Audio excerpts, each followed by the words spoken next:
আজিৰ ভিডিঅ'ত আমি ক্লাছ 10ত থকা চেপ্টাৰ 7ৰ এক্সাৰসাইজ 7.1ৰ কুৱেশ্যন 1ৰ পৰা আলোচনা কৰিম। 1টো কি দিয়া আছে, তলৰ প্ৰতিযোৰ বিন্দুৰ মাজত দূৰত্ব নিৰ্ণয় কৰা। 1 নম্বৰ এইটো দিয়া আছে, 2 নম্বৰ এইটো, 3 নম্বৰ। প্ৰথমে আমি 1 নম্বৰটো উলিয়াম। অলৰেডি আমি দূৰত্বৰ উত্তৰবোৰ আমি আলোচনা কৰা হ'ল আগৰ ভিডিঅ'ত।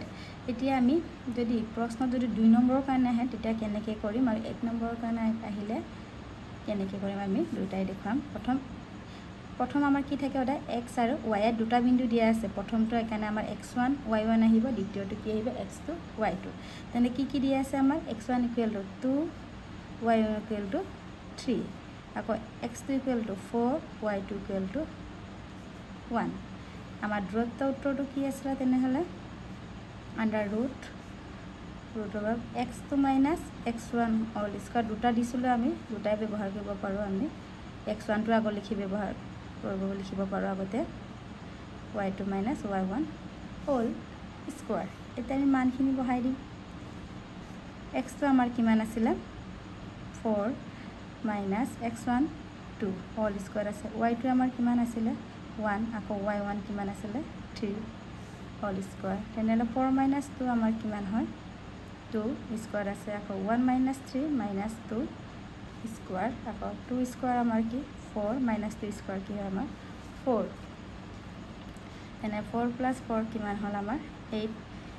এইটো আমি কেনেকৈ আকৌ লিখিব পাৰোঁ 4 × 2 8 আকৌ 4ৰ স্কোৱাৰ ৰুট কি হয় আমাৰ 2 √2 নাই আমি এইটোৱে আমাৰ ফাইনেল এনচাৰ।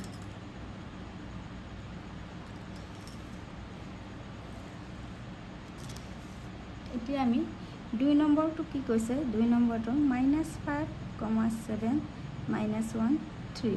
আমি x1 y1 আমুক নিলিখাকৈ আমি ডাইৰেক্টো কৰিব পাৰোঁ, একেই হ'ব আমাৰ। এতিয়া দূৰত্ব কিমান হ'ব, মই এতিয়া ফৰ্মুলা ব্যৱহাৰ নকৰাকৈ লিখিম, ফৰ্মুলাটো নিলিখোঁ আমি। কিমান হ'ব x1ৰ পৰা আৰম্ভ কৰি দিছোঁ -5 √ আছিলে, এইটো মনত ৰাখিব লাগে -5 আকৌ আমাৰ অলৰেডি ফৰ্মুলাত মাইনাছ আছিলে হয় নাই। তেতিয়া ইয়াত যদি আমি মাইনাছ থাকে তেতিয়া মাইনাছে কি হয় প্লাছ হৈ যাব। কিমান হ'ব 1 স্কোৱাৰ, মানে এক্সৰ ভেলুখিনি আগলৈ লিখিলে হ'ল। আকৌ প্লাছ আছিলে আকৌ 7 - 3 হ'ল স্কোৱাৰ। কিমান হ'ব -5 + 1 -4 স্কোৱাৰ আকৌ 7 - 3 4 স্কোৱাৰ -4 স্কোৱাৰ 16 আকৌ 4 স্কোৱাৰ 16 আমাৰ 32। 32টো আকৌ আমি কেনেকৈ লিখিব পাৰোঁ 16 × 2 16ৰ স্কোৱাৰ ৰুট কি হয় আমাৰ 4 আৰু 16ৰ বৰ্গমূল 4 আৰু 2। সেইটোৱে আমাৰ ফাইনেল এনচাৰ। আমি এনেকৈ শ্বৰ্টকৈ লিখিব পাৰোঁ, কাৰণ আমাৰ যদি অপশ্যনেলত কুৱেশ্যনটো পৰে দূৰত্ব উলিয়াই বুলি ক'লে আমি শ্বৰ্টকৈহে কৰিব লাগিব, কাৰণ টাইমৰ অভাৱ। আমি তেনেকৈ কৰিব লাগিব। আৰু যদি ডিছক্ৰাইব কৰিবলৈ আহে 2 নম্বৰ আহিলে আমি প্ৰথমে 1 নম্বৰটো যিটো কৰিছিলোঁ সেইটো আমি তেনেকৈ কৰিলে হয়। 3 নম্বৰটো চোৱা। 3 নম্বৰটো আকৌ মই লিখিছোঁ x1 কিমান a y1 কিমান b, x2 - a আৰু y2 কি আমাৰ -b। এতিয়া আমি দূৰত্বৰ উত্তৰটো কি আছিলে আমাৰ √। ইয়াত আকৌ আমি x1 দি আগত লিখিছোঁ, একেই কথা তেনেকৈ লিখিলে হ'ল। ফৰ্মুলা দুটা দিয়া আছে, 2 ধৰণে মই দেখাই দিছোঁ।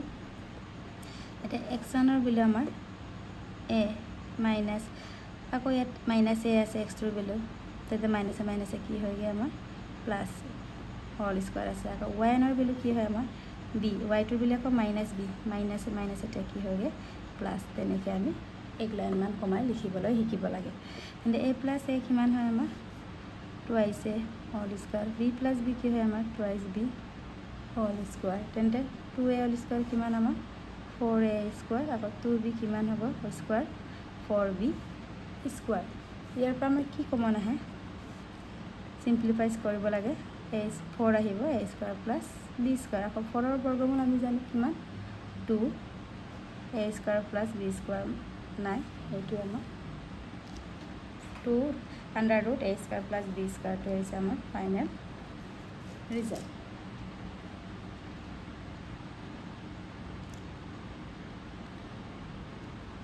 2 নম্বৰটো কৈ আছে 0 0 আৰু 36 15ৰ মাজৰ দূৰত্ব উলিয়া বুলি কৈছে তেনেহ'লে ইয়াত কি দিয়া আছে আমাৰ x1 কিমান দিয়া আছে 0 y1 কিমান দিয়া আছে আমাৰ 0 আকৌ x2 কিমান দিয়া আছে আমাৰ 36 y2 কিমান দিয়া আছে আমাৰ 15 তেনেকৈ প্ৰথম লিখি ল'লোঁ তাৰপৰা দূৰত্বৰ উত্তৰটো আমাৰ কি আছিলে under root x1 minus x2 whole square y2 minus y1 whole square তেনেহ'লে x1 ৰ ভেলু আমাৰ কি হয় 0 বোলে x2 ৰ ভেলু কি হয় 36 whole square y2 ৰ ভেলু আমাৰ 0 y1 ৰ ভেলু 15 whole square তেনে 0 minus 36 whole square 0 minus 15 whole square আকৌ 30 minus 36 whole square কিমান হ'ব 1296 আকৌ minus 15 ৰ স্কয়াৰ কিমান হ'ব 225 এই দুটা আমি প্লাস কৰিম এতিয়া 1296 plus 225 কৰিলে আমাৰ 1521 হ'ল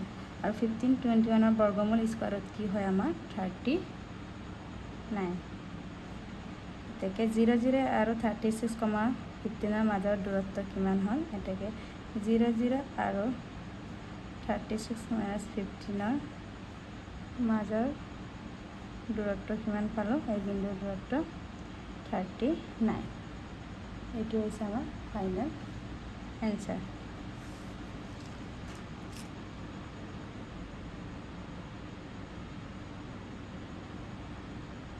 3 নম্বৰ কুৱেশ্যনটো আছে 1,5 2,3 আৰু -2 -1 বিন্দু কেন্দ্ৰ একৰক্ষীয় হয় নে নহয় নিৰ্ণয় কৰা কৈছে আমি একৰক্ষীয় হ'বলৈ আমি কি কৈছিলো তোমালোকক অলৰেডি ইন্ট্ৰডাকশনত দিয়া আছিল আমাৰ তিনটা বিন্দু থাকে A B C এতিয়া A B দূৰত্ব B C দূৰত্ব যোগ কৰি কি দূৰত্ব পাব লাগিব আমি AC দূৰত্বটো পাব লাগিব এতিয়া চোৱাচোন হয় নহয় আমি দেখুৱাম প্ৰথম আমাৰ ধৰি লৈছো A টো কি 1 5 B টো কি আছিল আমাৰ 2 3 আৰু C টো আমাৰ -1 এটা আমি এটাকে ইয়াত দূৰত্ব উলিয়াম প্ৰথম মই AB উলাইছো এটা আমি x1 y1 এবি লিখি নাথাকি ডাইৰেক্ট কৰিব লাগে কাৰণ টাইমটো তেতিয়া বাচিব এটা AB কিমান হ'ব 1 - 2 প্ৰথমটো আমি আকৌ স্কয়াৰ প্লাস আকৌ 5 y1 y2 মানে 5 - 3 হোল স্কয়াৰ কিমান হ'ব আমাৰ 1 - 2 -1 স্কয়াৰ এটো কিমান হ'ব 2 স্কয়াৰ কিমান হ'ল আমাৰ -1 স্কয়াৰ কৰিলে 1 2 স্কয়াৰ কৰিলে 4 ৰুট 5 হয়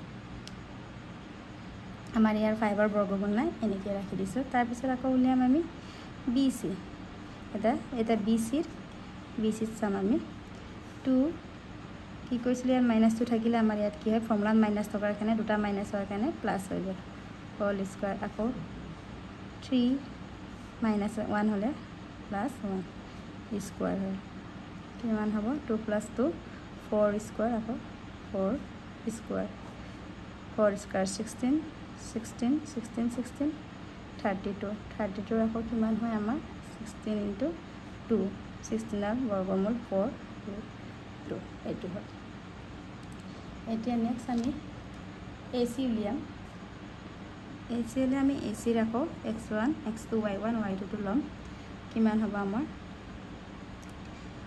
1 আকৌ -2 থকাৰ কাৰণে প্লাস হ'বগে হোল স্কয়াৰ আকৌ 5 -1 থকাৰ কাৰণে প্লাস হ'বগে স্কয়াৰ দিব 1 + 2 3 স্কয়াৰ 5 + 1 6 স্কয়াৰ 3 স্কয়াৰ আমাৰ 9 6 স্কয়াৰ আমাৰ 36 ৰিজাল্ট আমি কি পালো 45 এটা 45 টা আমি কি লিখিব পাৰো আকৌ 9 * 5 এতিয়া আমি 9 ৰ বৰ্গমূল কি স্কয়াৰ ৰুট 3 * 3 ৰুট 5 এটো পালো AB ৰ মান ৰুট 5 পালো BC ৰ মান 4 ৰুট 2 পালো আৰু AC ৰ মান 3 ৰুট 5 এটা আমি কি আছিল আমাৰ একৰক্ষীয় হ'বলৈ বা কলিনিয়াৰ হ'বলৈ AB + BC AB root 5 4 root 2 কোনো পথে আমি এটো প্লাস মাইনাস কৰিব নোৱাৰো বা AC আমি কিমান পাব লাগিব AB আৰু BC টো প্লাস কৰি আমি AC সমান পাব লাগে কিন্তু ইয়াত আমি কোনো পথে নেপাও এই কাৰণে কি লিখিম AB + BC not equal to AC মানে ইকুৱেল হলে আমাৰ একৰক্ষীয় হলেতেন ইকুৱেল নোহোৱাৰ কাৰণে আমাৰ একৰক্ষীয় নহয় এটাকে A B C চি বিন্দু তিনিটা একৰেখীয় নহয় একৰেখীয় নহয় আমি এনেদৰে লিখি দিব লাগে যদি এইটো ইকুৱেল হোৱা হ'লে আমাৰ একৰেখীয় হ'লেহেঁতেন ইয়াৰ পিছৰখিনি আমি নেক্সট ভিডিঅ'ত আলোচনা কৰিম